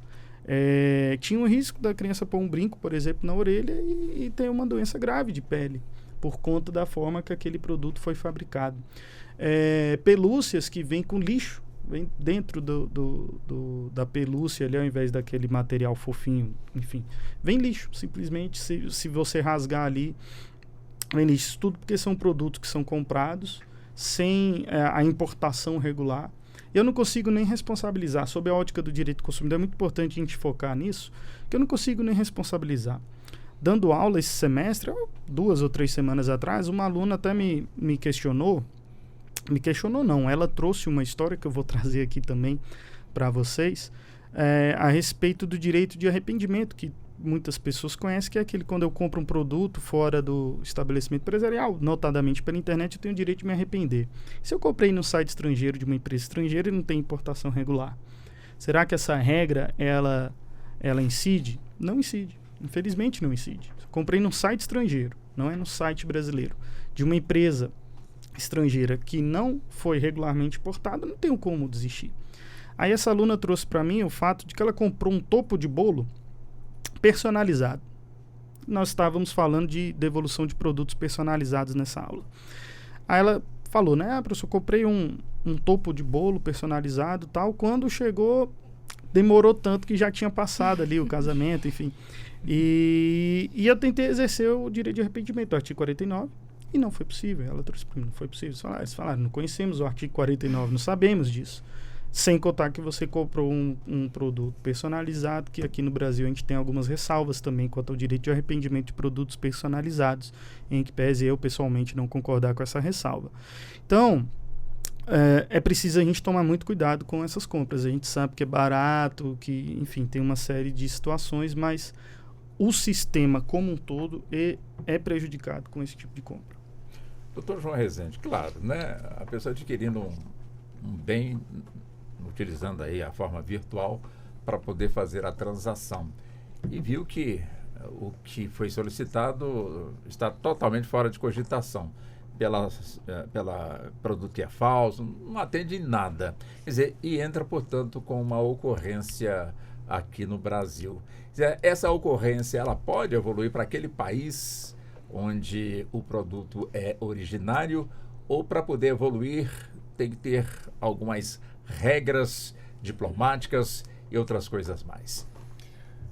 Walter, eu vou ser bem sério que é difícil, porque envolve realmente a chamada cooperação internacional. E quando a gente trata sobre cooperação internacional em matéria de direito penal, envolve muitos órgãos, envolve não só os órgãos estrangeiros, mas órgãos nacionais. E pela própria burocracia, pela própria dificuldade de se investigar um crime à distância, muitas vezes essas investigações são infrutíferas. Então, obviamente, existem casos grandes, casos de grandes organizações criminosas, com atuação internacional, com atuação nacional, que acaba exigindo que o Estado coloque ali os esforços necessários para conseguir coibir aquela prática. Então, realmente, tendo ali a atuação de muitos órgãos, tanto da polícia quanto do Ministério Público, acaba conseguindo punir essas pessoas que cometeram esses crimes, mesmo estando fora do país. Mas existe essa dificuldade na prática, tanto em relação ao que eu falei sobre a estrutura, falta de pessoal, quanto, acrescentando aqui em relação a esse tema, a questão da cooperação internacional, que é muito burocrática e tem todas as suas dificuldades com seus caminhos legais para se poder investigar determinada conduta. Mas sim, é possível, mas sendo bem sincero, assim, é difícil. Então, o ideal é que, repetindo aquilo que eu falei, o ideal é que se previna, se busque prevenir e não remediar, porque realmente o remédio nesse caso aqui, não só na área penal, mas como o Dr. F também apontou, né, na área de consumidor, é muito complicado você conseguir questionar ali com esse direito de arrependimento, ou questionar uma responsabilização por conta de algum item que não chegou quebrado, entrando aqui também na questão da reparação civil. Então, assim, realmente é difícil. Então, se existem essas dificuldades práticas, é importante que o consumidor ele tenha realmente essa atenção e coloque na balança, né? Coloque na balança para ver realmente se vale a pena se aventurar por esses sites aí que importam produtos que não garantem uma boa qualidade. Então, existe sim esse risco. Então, é mais um elemento para a pessoa poder pensar, não, se tiver algum problema, se eu não receber o produto, ou se vier um produto falsificado ou quebrado, se meu filho acabar engolindo uma peça, você não vai conseguir ir atrás, dificilmente você vai conseguir ir atrás dessa empresa que está fora do país. Então é muito importante que tenha realmente essa atenção redobrada quando se trata de importação de produtos estrangeiros que são vendidos por meio da internet. Um produto que vem de fora, doutora Márcia, ou seja, uma empresa brasileira adquiriu, portanto, aí um volume de produtos, né, dentro do seu campo de negócios, e esse volume, portanto, chegou, né? Para esse volume ser colocado no mercado nacional, é preciso passar pelo crivo da fiscalização, origem, qualidade, ou só foca mesmo ali o valor do imposto? Sob o ponto de vista tributário, o foco tem, o foco está voltado ao exercício ali das atividades fiscais no comércio exterior, né? Então, sim, a entrada do produto, as operações dos registros aduaneiros. Eu diria, assim, escapole um pouquinho ali da minha prática, que os órgãos de controle de regulação de determinados produtos também têm uma atuação específica para o momento da circulação no território nacional, né? Inclusive, essa é uma das reflexões que tem caminhado juntas, assim, a necessidade do controle de entrada desses produtos importados, com outras consequências comerciais da entrada desses produtos, resultaram inclusive em uma medida recente do governo federal, que é de regularização desses sites de importação de produtos, né? Tem sido objeto ainda de muita discussão, tanto para os setores econômicos quanto mesmo para a área tributária, que é um programa que chama esses sites a se regularizarem no país, a cumprirem regras na formação, inclusive na estruturação dos seus próprios sites, para que essa venda seja mais acompanhada de perto, mais monitorada, né? O governo federal concedeu alíquota zero para as compras de produtos importados até $50, justamente como uma forma de regulamentar, de regularizar e abrir esse caminho, inclusive, para o controle, para o acompanhamento mais de perto dessas atividades comerciais. É claro que isso gera discussão, inclusive, sob um ponto de vista de quem opera no mercado nacional, porque é um espaço, né, de consumo extremamente pujante, significativo, sob o ponto de vista de valores que circulam em um ano, por exemplo, nessas operações, mas já são medidas que o governo tem empreendido justamente nesse sentido, né, de trazer esse desenvolvimento tecnológico, de ter o país assoberbado por produtos importados que não têm controle, que de fato não chegam em 7 dias, né, doutor Everton, como manifestar a sua desistência, né, nesse período. Então, assim, de fato, são questões comerciais atreladas a questões tributárias e de controle mesmo, né, e de assegurar mecanismos que o governo precisa empreender para assegurar a qualidade do que circula, né, para proteger o consumidor que não tem, às vezes, condição de fazer uma melhor análise daquilo que está comprando, vai no afã da sua necessidade. Enfim, muito parte do que deve ser mesmo o papel do Estado, né? Do que o Estado hoje se presta como um papel de cuidar, né, do cidadão ali nesses controles. Então, há todo um registro, há todo um controle na entrada dos produtos importados, inclusive sob o ponto de vista tributário, sim. Doutora Everton, é evidente que cada um cuida do seu bolso, né? Tem a livre vontade de fazer com o seu dinheiro o que bem entender. Mas, conscientemente, é importante darmos valor ao que é produzido internamente, em termos de qualidade, em termos de satisfação. Porque, às vezes, tem muita gente que prefere comprar no exterior para se sentir melhor. Não, o meu veio portanto, do exterior, quer dizer, imagino que a qualidade é 1000 vezes melhor e outras coisas mais. Por que eu faço essa colocação para o senhor? E já foi dito aqui, ou seja, adquirindo aqui, podemos gerar mais empregos, podemos ter um movimento maior também de vendas, compras. É evidente que nossos produtos aqui, vamos imaginar assim, também são vendidos lá fora, né? Enfim, como é que o senhor vê também aí esse aspecto? É uma questão de conscientização, volta a refletir, né? O dinheiro, cada um que tem no seu bolso é seu, faça dele o que quiser. Mas conscientemente, tem valor esse ponto de vista? Isso é muito importante, Walter, porque a gente pensa no preço final e não há uma reflexão exatamente como que se chega naquele preço final, se eu tenho um produto similar ou igual aqui no Brasil, por que o preço é mais caro? Será que é só uma questão tributária? Tudo isso tem que ser pensado. As questões trabalhistas que envolvem países, especialmente os países asiáticos, são totalmente diferentes da lei trabalhista brasileira.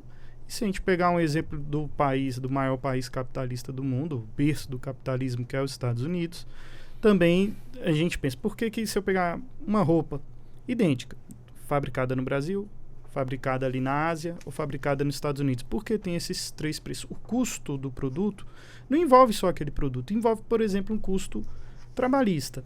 Ah, não, mas ok, eu estou comprando produto consciente disso, que a carga dos impostos ou dos encargos trabalhistas que deixa o produto caro, então eu vou comprar um produto asiático, tendo no Brasil. Eu tenho que pensar em todos os riscos que isso envolve, tenho que pensar no porquê daquele preço, tenho que pensar nos meus direitos que eu vou ter após a aquisição e tenho que pensar na questão do crescimento do país também, como você muito bem pontuou. Essa reflexão é importante. Se aqui a gente tem direitos trabalhistas, isso faz com que o produto seja um pouco mais caro, eu vou refletir se esse direito trabalhista que eventualmente não esteja presente lá no país asiático, por exemplo, eu estou corroborando essa situação, é um ponto de reflexão. Que a questão da educação, da informação, também incide sobre isso. O prestígio do produto brasileiro ao produto internacional também carece de informação do porquê, né? Então, o Brasil está preocupado ali na taxação, está preocupado também numa cooperação, não no sentido que o Dr. João falou, mas numa união entre os países em relações comerciais. É importante os países asiáticos para o Brasil, assim como o Brasil é importante para esses países asiáticos. Então, quando eu tenho uma isenção tributária, não sei se é exatamente esse o nome, de produtos de até $50, também é uma questão de parceria do Brasil com o país lá fora. Então, beleza, eu consigo agora ter uma troca comercial, eu consigo ter uma regulamentação, eu consigo verificar, porque isso é importante, muitas vezes, aí a gente já vai até para o direito internacional, né? Mas muitas vezes as relações entre países envolve também o seu produto aí, ele é produzido com mão de obra escrava. Nós temos produtos brasileiros que não vão para determinados países por conta disso. Só que a gente aceita comprar porque está sendo mais barato. Se está infringindo regras trabalhistas de outros países, a gente reflete sobre o ponto de vista interno, mas para eu ter o produto mais barato, eu não reflito sobre como está acontecendo a produção desse determinado bem no exterior. Então, isso tudo são questões que devemos refletir, que envolvem uma complexidade de atores, de objetos para se refletir, mas que também envolve uma reflexão pessoal do comprador. De pensar mesmo, eu só estou pensando aqui no preço final, só para fechar aquela história. Eu perguntei para minha aluna, mas o que você fez com o topo de bolo? Não tem nada não, custou menos de R$20. Então, essa é a visão, né? A gente, de fato, precisa de ter mais informação e educação, viu, Walter? Com certeza. Doutor Rezende, quer dizer, voltando ao selo de qualidade.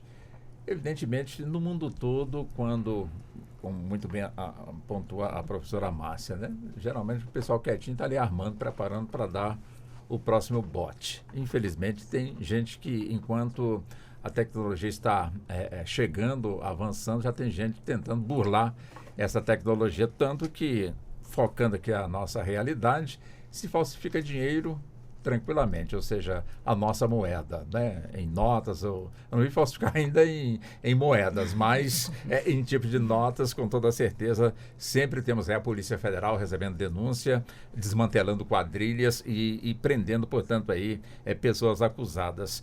Mas a questão do selo, quer dizer, é evidente que acreditamos que o selo de qualidade, quando ela chega num produto, porque aquele selo de fato está registrado, foi emitido pelo órgão competente. Agora, se numa loja tiver esse selo, a pessoa vai adquirir, portanto, que está com o selo, de repente leva esse produto para casa e de repente o produto causa algum tipo de problema e evidentemente vamos investigar e chega que esse selo é falsificado. E aí? Ou seja, o órgão competente não foi quem emitiu.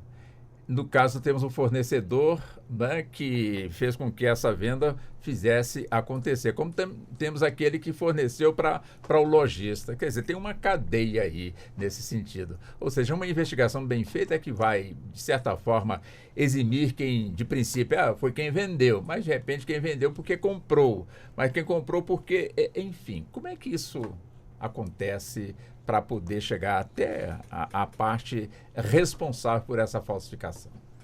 Quando a gente trata sobre a responsabilidade penal, a gente acaba tendo algumas dificuldades ali de delimitar a conduta e até que ponto a conduta daquela pessoa foi importante, relevante naquela cadeia causal. Então a gente trabalha esse conceito de cadeia causal exatamente pensando nisso, né, de causas, de atos que levaram a determinado resultado. E na área penal realmente isso é um tema muito complexo. Juristas do país inteiro debatem sobre isso até hoje e já faz muitas décadas que nós temos esse debate. Mas o fato mesmo com essa dificuldade de delimitação, realmente o que acontece na prática é uma investigação para saber de onde que veio aquele produto e para realmente se alcançar aquela pessoa que produziu aquele produto que às vezes cometeu um resultado muito grave. A gente pode pensar no caso de uma bebida que é falsificada, como eu falei, com um selo falsificado, e a pessoa realmente tomou os cuidados ali, não estava num preço muito abaixo do mercado, foi numa loja com uma boa estrutura, recebeu uma nota fiscal falsificada, ela foi enganada realmente, achando que estava comprando uma bebida importada, comprou um produto totalmente maléfico para a saúde. E essa pessoa morre. Bom, você colocar na cadeia ali quem matou aquela pessoa é difícil. É um tema muito complexo, é um tema muito... assim, para você realmente chegar na consciência e na vontade de cada pessoa dessa cadeia, desde o fabricante muito entre aspas, né, que fabricante ilegal, desde o fabricante legal até o vendedor, até chegar na mesa daquela pessoa, nós temos pessoas envolvidas, quem fez entrega também, quem participou. Mas podemos sim responsabilizar, porque a partir do momento que um vendedor, por exemplo, ele tem consciência que aquele produto é um produto falsificado, que é um produto que foi feito num fundo de quintal, que está vendendo aquele produto, ele pode muito bem sim ser responsabilizado pela morte de uma pessoa. Pode muito bem, porque ele tem noção disso. Aí que entra naquele conceito bem conhecido do dolo eventual. A pessoa sabe, ela tem a consciência do resultado, que é possível, ele é um resultado previsível, tem consciência daquele resultado e assume o risco. Não, vou vender, vou fazer meu dinheiro, vou vender esse produto aqui e se alguém morrer, não me importo. Então entra no dolo eventual, a pessoa pode até ser julgada no tribunal do júri por ter matado uma pessoa vendendo um produto falsificado. Então existe sim essa investigação, existe sim essa responsabilização. Como eu falei, é uma responsabilização complexa, até ver em que medida a conduta de cada pessoa contribuiu para aquele resultado, mas é sim possível que toda essa cadeia seja responsabilizada criminalmente. Bom, nós já estamos caminhando para um encerramento e vamos agora aqui com os minutos finais. Doutora Márcia, já começa com a senhora, doutora Márcia Sepúlveda, com 2 minutos para as considerações finais. E a senhora fique à vontade, até porque de repente eu não tive a capacidade de perguntar aquilo que a senhora estava esperando, não chegou a pergunta, a senhora fique à vontade então para trazer esse assunto aqui para nós. Imagina. Eu acredito que esse tema, de fato, nós poderíamos ficar aqui horas e edições, mas eu quero aproveitar esses minutos só para agradecer mesmo pela oportunidade, pela troca, que foi muito valiosa, aprendi bastante. Muito obrigada pela recepção. é muito prazeroso conversar, né? Assim, o direito ele é muito rico, ele tem muitas óticas, muitas abordagens, e muitas vezes o cidadão, de fato, só vai entender e atuar quando ele conseguir se contaminar um pouquinho por cada uma dessas frentes, né? E ter mais consciência do seu papel. Acredito que, sob o ponto de vista tributário, a educação fiscal é bastante importante, é ainda algo muito incipiente na nossa sociedade, né? Nossos adolescentes não fazem, na maioria esmagadora deles, não faz ideia do que seja um tributo, e muitos de nós vamos para a vida em sociedade exercendo práticas cidadãs muito relevantes que importam também para o direito tributário, que é objeto do direito tributário. Então, essa conversa, eu penso que é mais um reforço aqui desse papel social extremamente relevante da rádio. Só agradeço, estou à disposição. Foi uma satisfação enorme. Muito obrigada. Obrigada aos meus colegas também. O prazer foi todo nosso. Vamos também, doutor Everton, com as considerações finais. O senhor tem 2 minutos e fique à vontade. Perfeito, Walter. Muito obrigado. Agradecer o espaço. É uma satisfação estar aqui ao seu lado. Conduziu muito bem. Acho que não faltou nada, mesmo porque o tema ele é muito amplo. Então, qualquer coisa que seja perguntada, a gente consegue falar bem e muito. E, sim, obviamente, faltaria muita coisa para a gente tratar, que se fosse querer tratar de uma forma completa, mas também agradeço aos colegas pela oportunidade de dialogar nessa forma interdisciplinar, né? Aprendi muito com vocês, muito obrigado. Deixar a mensagem final, que a gente coloca aqui muito questionamento no consumidor, né? E o consumidor que está nos ouvindo pode falar assim, pô, mas o culpado sou eu? Não, o culpado não é você. O culpado não é você, tá?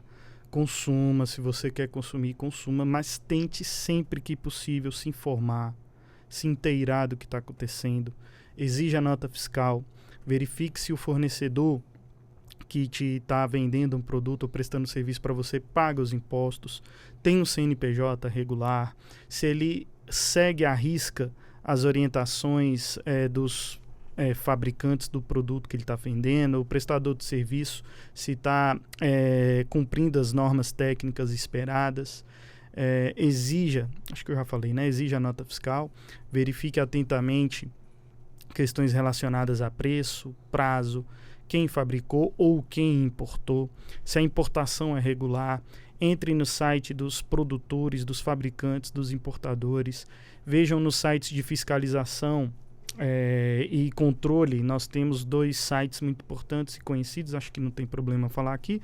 Um é do próprio governo federal, que é o consumidor.gov, e o outro eu reclame aqui.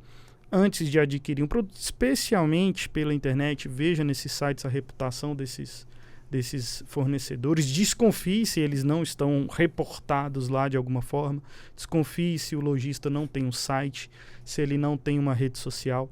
Tendo rede social, isso não basta. Verifique todas as outras coisas. E fiquem atentos à Rádio Justiça, que sempre está dando dicas sobre isso. Com tenho certeza. certeza. Doutor João Rezende, também, por favor, os 2 minutos para as considerações finais. Fique à vontade. Eu tenho um breve acréscimo, não é nem porque você não Fique à perguntou, vontade. mas é porque eu esqueci de falar. Fique à vontade. Só que essa questão que a gente está debatendo aqui é uma questão, como bem pincelamos, muito cultural, muito enraizada na cultura da nossa sociedade. E a cultura, ela demora anos e anos e anos para ser mudada. E existe todo aquele debate acadêmico por trás disso, também milenar, em relação à troca entre direito e sociedade, até que ponto o direito é capaz de influenciar na sociedade, até que ponto a sociedade ela se sobrepõe em relação ao direito. Mas o fato é, apesar de ser algo enraizado na nossa cultura, essa questão do consumo de material contrabandeado, falsificado, é uma luta que não está sendo deixada de lado de forma nenhuma por parte de todos os órgãos e por parte de todas as frentes, não só o direito penal, mas como pontuamos aqui, o direito tributário, o direito do consumidor, até o direito civil também, com a questão da reparação civil. Então, essa é uma luta que está muito viva, que precisa continuar para que haja essa mudança, não só com a influência do direito, mas, como a gente falou muito bem, em relação à conscientização, em relação à educação, para perceber que as consequências da pirataria e do contrabando não são meras consequências de dano para quem produz aquele produto que está sendo comercializado de forma indevida por meio da sua marca. Enfim, não é só não dar dinheiro para o empresário, digamos assim. São muitas consequências, como tratamos aqui, que estão relacionadas a essas práticas, mas que acabam sendo alimentadas por essa cultura que nós temos aqui no Brasil, infelizmente, mas que vem mudando muito bem e que vai continuar mudando com essa nossa luta. E deixo aqui para agradecer também pelos aprendizados, todo esse conhecimento trocado aqui, porque quando a gente trabalha com outros profissionais de outras áreas, a gente aprende bastante. Com certeza foi um papo muito enriquecedor e agradeço bastante pela oportunidade. Tá muito bem. Bom, então vamos lá. Doutora Márcia, foi um prazer receber a senhora aqui nos estúdios da Rádio Justiça. Com certeza teremos outras oportunidades e é evidente que o convite já está feito. Já está aceito. Então, pronto. Doutor Everton, também da mesma forma, viu? Foi um prazer muito grande receber o senhor aqui nos estúdios. Evidente que esperamos ter o senhor mais vezes aqui, também dentro da disponibilidade de tempo do senhor. O convite também está feito. Muito obrigado, à disposição. Doutor João Rezende, também foi um prazer também receber o senhor aqui nos nossos estúdios. Agradecemos muito pela gentileza, pela atenção e da mesma forma o convite sempre permanente. Opa, muito obrigado e vou cobrar, viu? Opa, então tá ótimo. E assim chegamos ao fim da edição de hoje do nosso Justiça na Tarde Entrevista. Programa que teve a minha condução. Sou Walter Lima, com a produção da Ana Cláudia Possati, trabalhos técnicos do Neto Silva e a coordenação de jornalismo de Marcela Luiza. Agradecemos especialmente a você que esteve sintonizado na 104,7 FM, como também no canal da Rádio Justiça no YouTube. Muito obrigado, boa tarde e até o nosso próximo encontro. Até lá. A Rádio Justiça apresentou Justiça na Tarde. Secretaria de Comunicação Social, Supremo Tribunal Federal.